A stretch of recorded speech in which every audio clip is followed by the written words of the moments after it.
বছর বাংলাদেশে শুধুমাত্র একটি দলই তাদের সমস্ত রাজত্ব কায়েম করেছিল। এই আওয়ামী লীগকে বাংলাদেশ থেকে বিতাড়িত করেছেন এই ক্রেডিট কার্ড, এই ক্রেডিট বাংলাদেশের ছাত্র জনতা, বাংলাদেশের শ্রমিক মজুরে।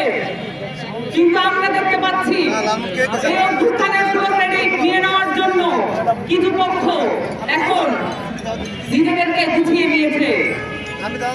গত 15 বছর যাদেরকে খুঁজে পাওয়া যায়নি, গত